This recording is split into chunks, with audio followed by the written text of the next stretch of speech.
Bueno, pues hoy vamos a comenzar con el capítulo 6 de Primera de Corintios.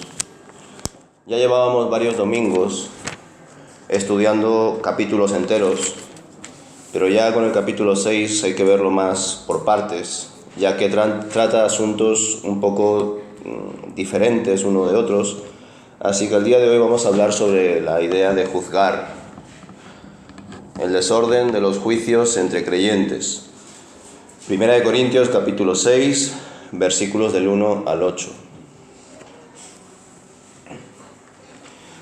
Escribe Pablo: cuando uno de ustedes tiene un conflicto con otro creyente, ¿cómo se atreve a presentar una demanda y a pedirle a un tribunal secular que decida sobre el asunto en lugar de llevarlo ante otros creyentes?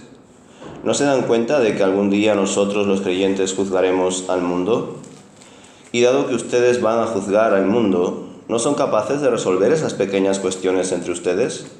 ¿No se dan cuenta de que juzgaremos a los ángeles? Así que deberían ser capaces de resolver los conflictos comunes y corrientes que ocurren en esta vida.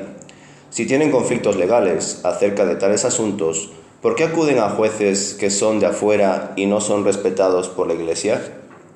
Digo esto para que se avergüencen. ¿No hay nadie en toda la Iglesia con suficiente sabiduría para decidir sobre estos temas? En cambio, un creyente demanda a otro creyente, justo frente a los incrédulos. El hecho de que tengan semejantes demandas legales unos contra otros es en sí una derrota para ustedes. ¿Por qué mejor no aceptar la injusticia y dejar el asunto como está? ¿Por qué no se dejan estafar? En cambio, son ustedes mismos los que hacen lo malo y estafan aún a sus propios hermanos en Cristo. La temática de esta sección aborda el asunto del creyente que va a juicio contra otro creyente. Desde luego, según la perspectiva de Pablo, el que un creyente vaya a juicio contra otro creyente en tribunales paganos, con jueces paganos, es un atentado contra la verdad cristiana, aparte de ser un mal testimonio. En medio de sus palabras de exhortación, comparte declaraciones que nos resultan impactantes. Según el apóstol, los creyentes juzgarán al mundo, es decir, a todas las personas incrédulas, pero también a los ángeles caídos.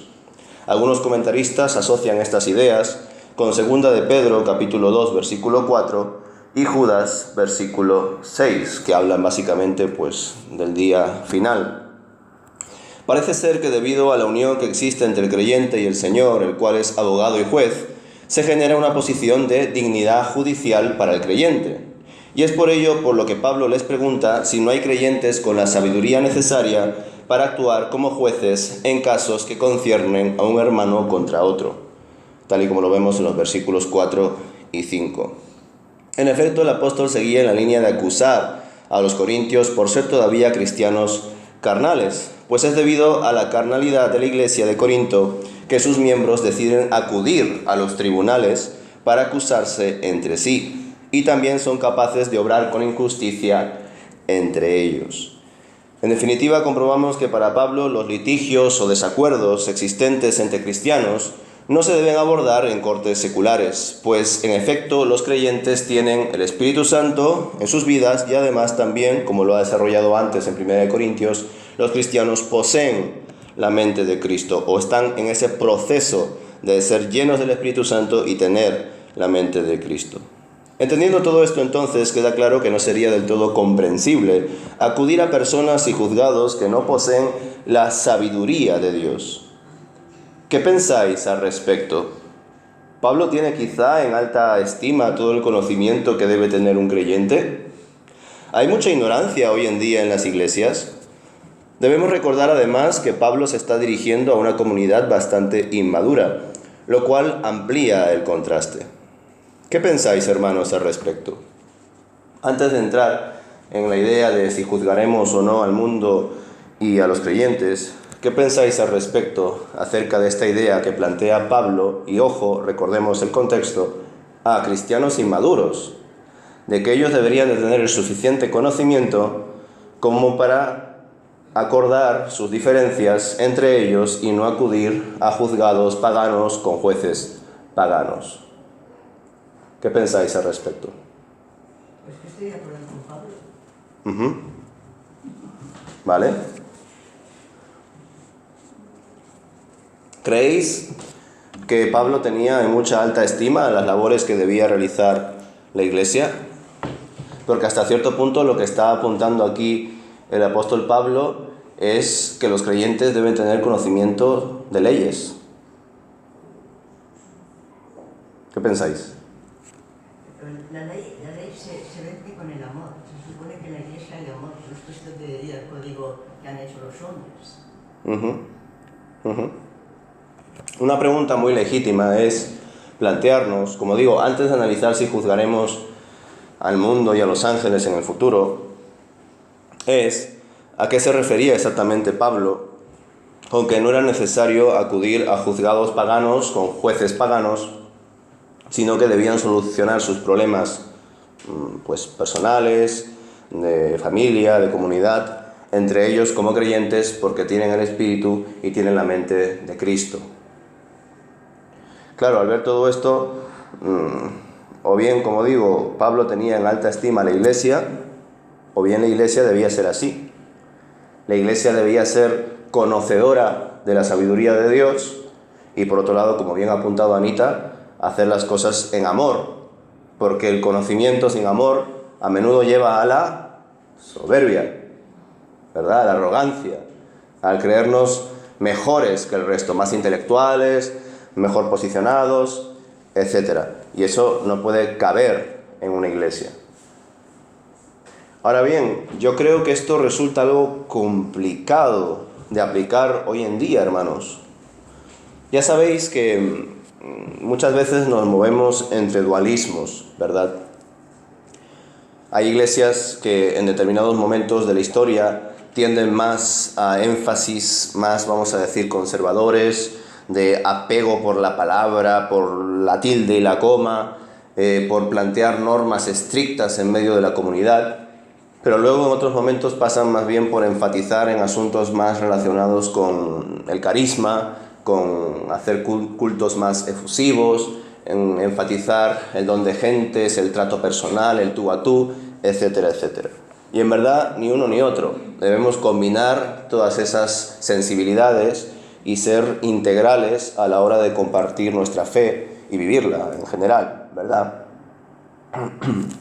Por eso, cuando analizamos este asunto, hermanos, de lo que plantea Pablo, que entendemos que está siendo inspirado por Dios, de que los creyentes deben solucionar sus problemas legales entre ellos porque tienen el Espíritu y tienen la mente de Cristo, justamente esto, hermanos, al menos desde mi percepción, choca frontalmente con el momento en el que nos encontramos como iglesia ahora mismo.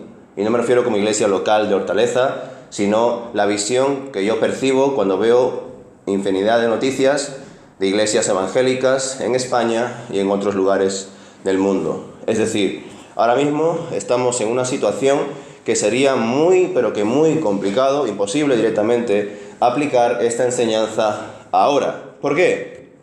Porque ahora mismo los problemas que están habiendo en las iglesias, de manera, pues, desgraciadamente muy reiterada, son abusos, fraudes económicos, desgraciadamente también abusos de tipo sexual entre hermanos, entre diáconos con esposas ajenas o pastores con esposas ajenas, etcétera, etcétera, etcétera. Entonces ahora mismo la iglesia evangélica se encuentra, en general lo digo, en ese movimiento de saber derivar a profesionales, en este caso a abogados, a psicólogos, etcétera.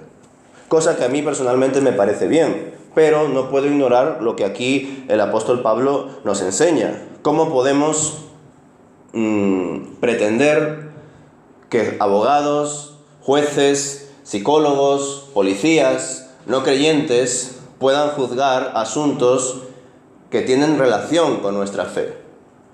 Y aquí surge una discusión muy fuerte, porque yo soy consciente, y a lo largo de la historia de la Iglesia ha sido así, de que hay personas que por diferentes razones intentan dividir bastante el ámbito espiritual del resto. Y hay otros que entienden que el ámbito espiritual, la identidad espiritual que tenemos, es la base del resto de nuestra identidad. Entonces, claro, para las personas del primer grupo, todo esto les suena totalmente, pues, absurdo. Sin embargo, para aquellos que entiendan que la fe no es una parte de mi vida, sino que es toda ella, van a entender que en verdad todo asunto tiene siempre relación con la vida espiritual, con la vida del creyente. Una vez más os digo, hermanos, que al menos desde mi perspectiva me resulta muy difícil pretender aplicar, o que como iglesia apliquemos, esta enseñanza del apóstol Pablo ahora. Porque como digo, estamos en medio de un movimiento que a mí me parece bueno, pero que al fin y al cabo es complementario, de saber derivar conflictos, litigios en las iglesias a personas profesionales, policías, abogados, jueces, psicólogos, etcétera, etcétera, etcétera. ¿Qué pensáis al respecto? ¿Creéis que lo que aquí comparte el apóstol Pablo solamente es para Corinto y no se puede ni debe aplicar hoy? Tal vez esa era una forma de evitar que como que la iglesia dé ese mal testimonio y también enseñarles la parte de madurez y cuidado entre ellos. Como que antes de llevar las cosas a las leyes, bueno, a los jueces, primero intenta arreglar bien las cosas como en tu casa y ya después, ya si no lo puedes manejar, pues a lo mejor ya llévalo al juez, pero no por como si se acostumbra por cualquier conflicto a llevarlo al juez, a lo mejor no ganen en esa madurez, en esa fraternidad, ¿no? Es posible que la iglesia de Corinto, como parece ser que eran bastante inmaduros, Sí. pues lógicamente no recurrían más que a lo externo. Pero lo que te está diciendo Carla, que estoy de acuerdo con ella, es que interiormente se deben de resolver los problemas dentro de la iglesia. Eso sería lo lógico, porque además si eso lo trasladamos a la vida de hoy, pues ¿qué podemos pensar? Que en las iglesias hay mucha inmadurez, que no somos capaces de resolver conflictos en general. Habrá cosas muy particulares, pero yo entiendo que si aquí se produjese un problema, pues lo natural sería que lo tratáramos de solucionar aquí primero. Si las cosas van a mayores, pues a lo mejor es necesario recurrir a lo de fuera, pero la madurez debería de existir hoy también.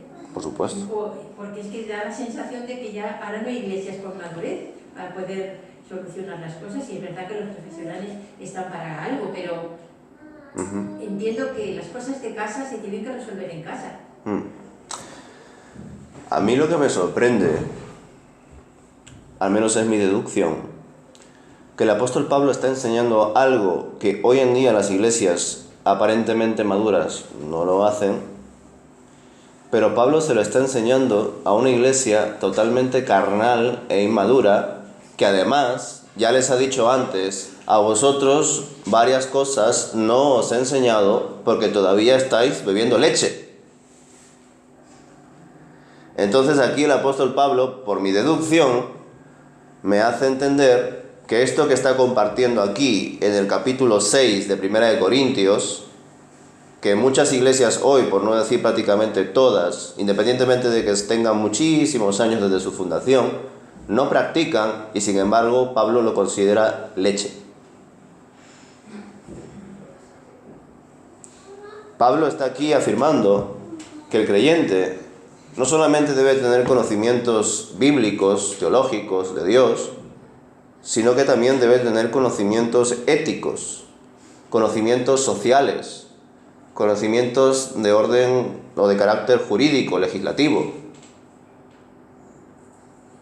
Y como he dicho, o bien el apóstol Pablo está teniendo en alta estima el conocimiento que debe tener la iglesia, o verdaderamente en ese tiempo y ahora somos muy ignorantes. Porque yo observo en general que en las iglesias hay muchísimo desconocimiento bíblico. Y ya si me meto a discutir el conocimiento científico, el conocimiento jurídico, el conocimiento ético, psicológico, filosófico, pues ya ni os cuento.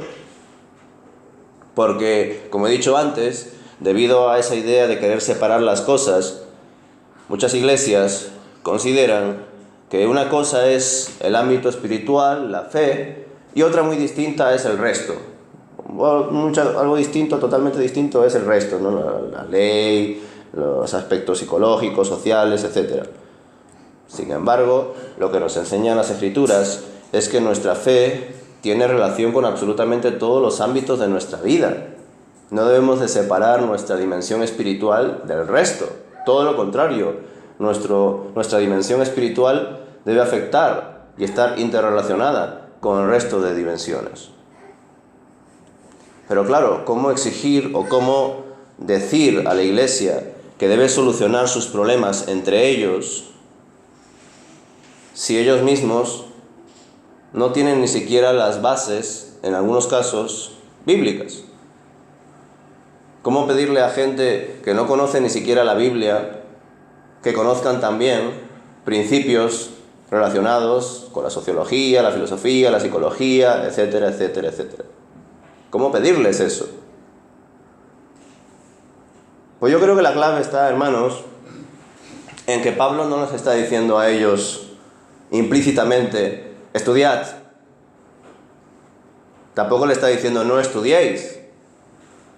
Lo que el apóstol Pablo está diciendo aquí es que ellos tienen al Espíritu de Dios. Y que de Dios proviene todo conocimiento, toda ciencia, toda sabiduría. Y que además, eso ya no lo dice aquí, en el capítulo 6 lo dijo antes, nosotros tenemos la mente de Cristo. Entonces, con el Espíritu de Dios y la mente de Cristo, todo conocimiento, ciencia y sabiduría emana de Dios a través de nosotros, para que como iglesia solucionemos nuestros asuntos. Y aquí el apóstol Pablo no solamente está dando una enseñanza pues de tipo espiritual, no está aquí compartiendo un conocimiento pedagógico solamente, sino que además aquí el apóstol Pablo está molesto, porque les está diciendo básicamente a los cristianos de Corinto, vosotros que os hacéis llamar cristianos, por tanto, que tenéis el nombre de Cristo en vosotros, no solamente no sois capaces de solucionar vuestros problemas entre vosotros, sino que vais a juzgados paganos, con jueces paganos, a pretender solucionar vuestros problemas, y en verdad lo que estáis haciendo al llevar esos casos internos a las cortes es desear por un lado la venganza contra el otro, que eso ya de por sí es anticristiano, y por otro manchar el nombre de Jesús. Porque vosotros que sois cristianos estáis llevando un asunto a gente que es pagana, atea, y por tanto ellos, lo poco que conocen de vosotros no es precisamente bueno. Lo poco que conocen de vosotros, porque tampoco evangelizáis ni sois discipulados entre vosotros, es que pese a llamaros cristianos, os estáis acostando con vuestros padres y madres, padrastros, madrastras, estáis robándoos entre vosotros, estáis dividiéndoos, manipulando, etcétera, etcétera. Ya sabéis que la iglesia de Corinto era un caos. Eso es lo que le molesta al apóstol Pablo. Y desgraciadamente eso es lo que está pasando ahora, ¿verdad? Yo creo que todos los que estamos aquí, bueno, no sé si todos soléis ver las noticias, pero cuando de vez en cuando sale una noticia relacionada con nuestra fe evangélica, ¿sobre qué es? Sobre escándalos, violaciones, abusos, que la iglesia de no sé qué país de Centroamérica cogió a una hermana y pensaron que tenía un espíritu y la quemaron viva en la iglesia, mientras alababan. Que el otro pastor se llevó el dinero de toda la iglesia y está desaparecido. Esas son las noticias que salen en los medios. Entonces esa es la vergüenza que están transmitiendo las iglesias evangélicas. Que salga una noticia buena, de por sí en las noticias, es raro, ¿verdad? Prácticamente todas las noticias que salen en el noticiero son malas. Pero que salga además una noticia buena relacionada con la iglesia evangélica, eso ya es prácticamente un milagro. Eso ha pasado 3 veces en décadas, por decir algo. Pero si los cristianos de Corinto eran tan inmaduros y Sí. les faltaba conocimiento, pues era lo que era. O sea, está mal que fueran así, pero es lo que eran. Sí. Entonces, no le puedes pedir peras al olmo, entendámonos. Que Pablo esté molesto es comprensible, pero ¿qué hacer?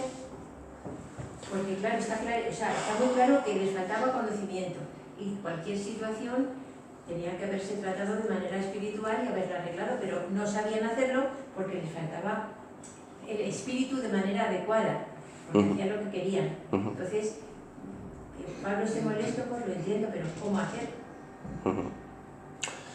Pues he ahí, hermanos, lo que yo, en este caso y en muchos más, lo entiendo como un principio para aplicar en la enseñanza en la iglesia.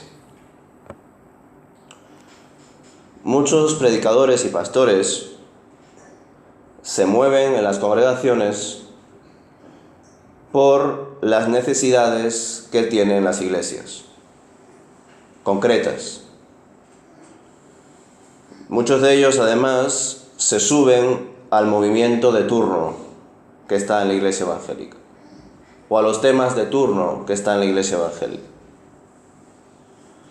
Y en buena parte está bien, como aquellos pastores que cuando viene el día de no sé qué, de Navidad o de Semana Santa o del día de la Reforma o lo que sea, aprovechan que viene ese día y predican sobre eso.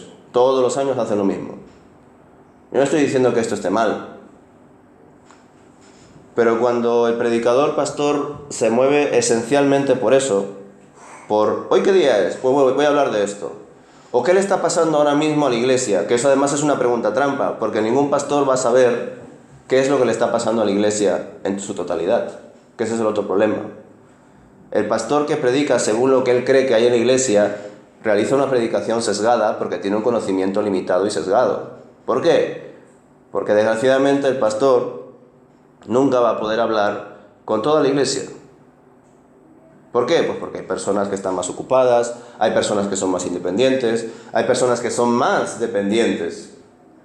Entonces, la mayoría de los pastores, hay veces que hemos quedado como 800 veces con un hermano y hay otros hermanos con los que hemos quedado si es una vez, pese a llevar como 20 años pastoreando. ¿Por qué? Pues porque hay personas que están más ocupadas, son más independientes, son más tímidas o lo que sea, y hay otras personas que son pues más necesitadas, dependientes, que les gusta llamar la atención, lo que sea.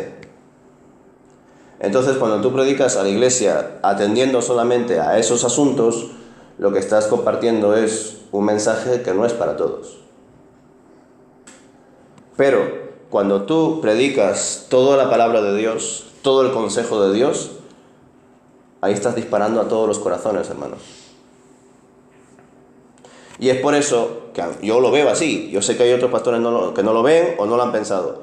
Pero el apóstol Pablo, como bien dice Mari Carmen, y a mí también me surge la pregunta, ¿por qué el apóstol Pablo está hablando de este asunto que en una escala hipotética de conocimiento parece que está aquí y Corinto está acá? ¿Por qué? Pues yo entiendo que aun porque Pablo está escribiendo exclusivamente a la iglesia de Corinto, Pablo entiende que no puede permitir como líder que los asuntos internos y problemas internos de la iglesia sean solamente lo que determine que él diga una cosa o diga otra. No puede hacer eso, no debe hacer eso. Lo que él debe hacer es que el Espíritu del Señor le guíe a la hora de exponer toda la palabra que el Señor ponga en su corazón. Es por eso que hay asuntos que tocan directamente con el contexto de la iglesia, como por ejemplo lo de unos por Apolos, otros por Cefas, otros por Pablo, pero hay otros asuntos que directamente escapan a su conocimiento porque se encuentran en otra órbita, pero debe ser así. Eso también os lo expliqué en cuanto a la enseñanza, ¿verdad? En los colegios la enseñanza tiene un orden muy concreto y además hay una separación por edades. Pero en un culto o en un estudio bíblico de adultos, aquí hay personas de 40 y tantos, hay personas de 50 y tantos, de 60 y tantos y de 80 y tantos. Físicamente hablando, espiritualmente ya ni os cuento. Aquí habrá personas que espiritualmente tendrán 5 años, hay otros que tendrán 10, 20, 30, 40. Y por tanto, ¿qué hace el predicador? ¿Predica en un lenguaje que solamente le entiendan los de 50 y no los de 10 años espirituales? No puede hacer eso.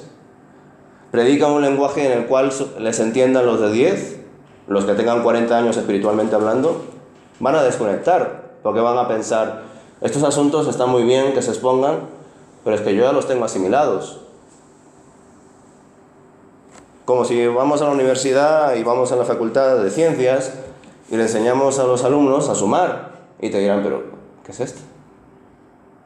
¿Verdad? Ellos van a querer profundizar en las integrales y en otros asuntos más interesantes y enigmáticos de la matemática, por ejemplo. Por eso es que pienso que el apóstol Pablo aquí está compartiendo un asunto muy importante, muy delicado, que ni siquiera las iglesias cristianas más maduras de hoy en día las practican.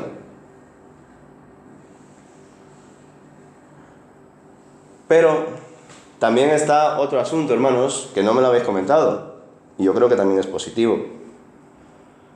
Aquí el apóstol Pablo está denunciando que los creyentes de la iglesia de Corinto tienen desacuerdos, tienen litigios, y no lo solucionan entre ellos y lo comparten a cortes paganas. Y además les dice, es que claro, no sabéis hacer ni esto y encima ignoráis que en el día postero los creyentes juzgarán al mundo y a los ángeles. Les dice el apóstol Pablo, que ya ahora vamos a llegar ahí. Y debido a que las iglesias hoy en día están muy reducidas y son muy pequeñas, yo un salvoconducto que veo aquí es, que no sé qué pensaría Pablo al respecto, evidentemente no lo plantea él porque no existiría esa posibilidad, que si nosotros tenemos aquí problemas entre matrimonios o quizá de fraude, algún tipo de sospecha de robo de ofrenda o lo que sea, que intentemos acudir a abogados cristianos, a psicólogos cristianos. ¿Verdad? Eso no me lo habéis comentado. ¿Qué os parece esa idea? Si llega el caso, ¿Sería mejor que acudir a un psicólogo no cristiano o a un abogado no cristiano? Bueno, no sé, pero lo que pasa es que si existiese algún tipo de diferencia, debe haber, pienso que puede haber un árbitro, que ese sería el juez en este caso. Pero el tema es que ese árbitro tiene que tener toda una serie de cualidades éticas, morales, además de todo el conocimiento que se ha dado. Y eso es un poco difícil conseguir. O sea, no todo el mundo va a tener todas las cualidades suficientes para realmente ser un árbitro justo y poder decir con justicia las razones de esta persona o de otra persona. Eso es lo que lo hace un poco más difícil.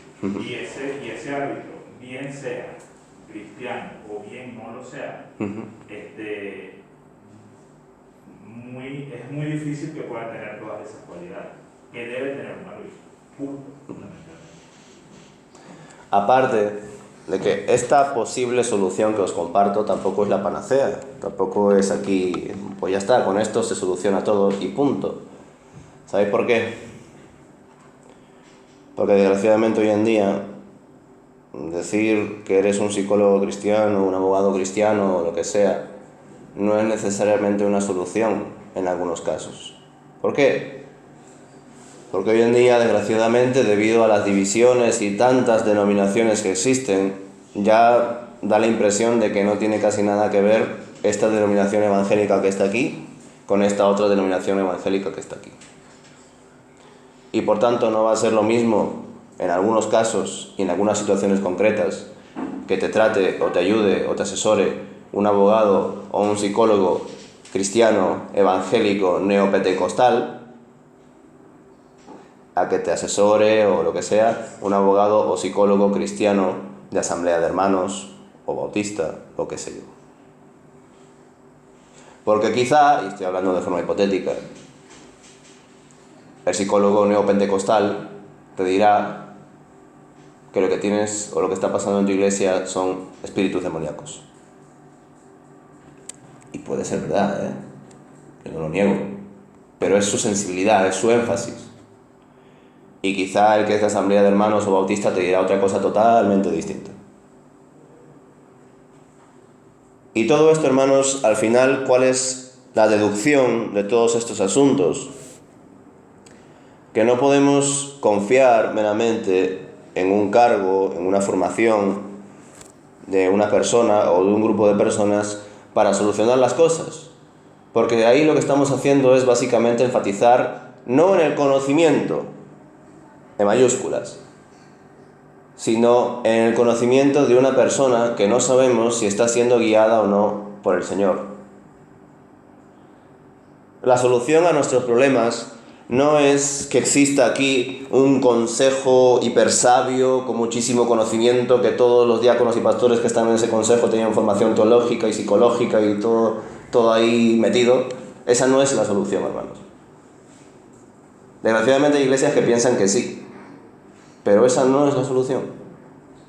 La solución no está en cuántos títulos tengas, ni en cuánta experiencia tengas a tus espaldas. La solución la tiene siempre el Señor. El Señor siempre es el que nos ayuda a gestionar nuestros problemas, nuestras necesidades a través de su Espíritu y además ofreciéndonos la mente de Cristo. Siguiendo con estos versículos del 1 al 8 de 1 Corintios capítulo 6, pues ya sabéis, en medio de todo esto, además, hermanos, debéis entender, le dice Pablo a los corintios, que los cristianos juzgarán en el futuro al mundo y a los ángeles. Y es por eso que resultaría irónico que en la actualidad los cristianos no puedan ni siquiera solucionar sus problemas internos. En relación con los últimos versículos de esta sección, ¿por qué Pablo dijo que los cristianos no deberían llevar sus desacuerdos ante las cortes del mundo? Pues vamos a ver 3 razones. La primera, si el juez y el jurado no son cristianos, manifestarán insensibilidad a los valores cristianos. Razón número 2. La razón por la que se va a la corte es con frecuencia la venganza, lo que no debería ser el motivo de un cristiano. Y razón número 3. Los pleitos dan una mala imagen de la Iglesia, motivando que los incrédulos pongan su atención en sus problemas antes que en su propósito, el cual es dignificar y predicar el nombre y el poder de Cristo. Esas son las 3 razones por las cuales el apóstol Pablo les enseña que los cristianos deben de solucionar sus problemas, sus litigios, sus desacuerdos entre ellos y no acudir a las cortes del mundo, de los jueces paganos. ¿Qué pensáis al respecto? ¿Estáis de acuerdo? Finalmente, en relación con las enigmáticas declaraciones de que juzgaremos al mundo y a los ángeles, algunos autores consideran que estos juicios los emitiremos de forma pasiva con nuestros testimonios, palabras y acciones. Es decir, que el creyente va a juzgar o está juzgando el mundo y a los ángeles con su forma de vivir, de actuar. Y con toda esa forma de vida, con todo ese testimonio de la Iglesia, está de algún modo emitiendo juicios de forma pasiva al resto. Algunos, como digo, autores consideran que esa es una posible interpretación a lo que dice el apóstol Pablo de que juzgaremos al mundo y a los ángeles.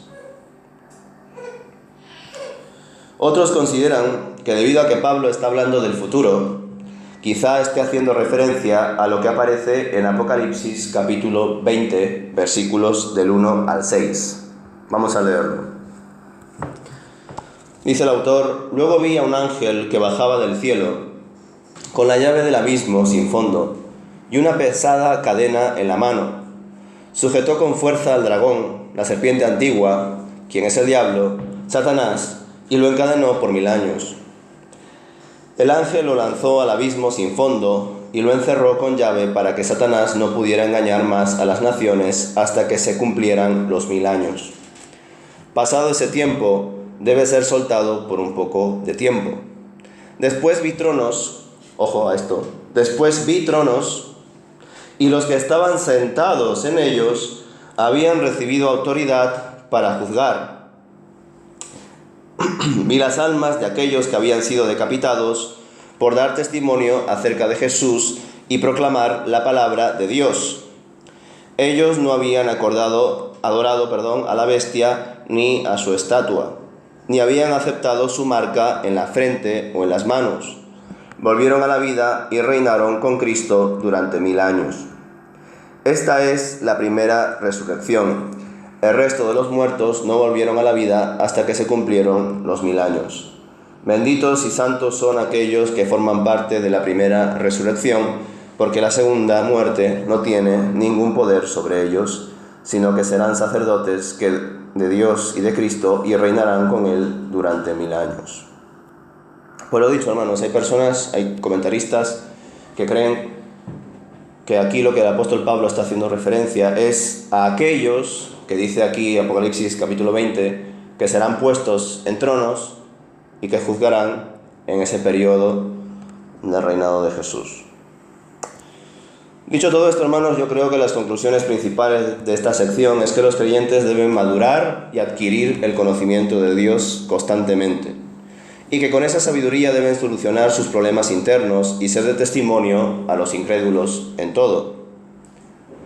Si todo esto no se realiza de forma disciplinada, lo que van a conseguir es dividirse entre ellos, como ya ha pasado y sigue pasando, y ser de vergüenza para el resto de los creyentes de otras comunidades y, lo que es peor, deshonrar el nombre del Señor Jesús.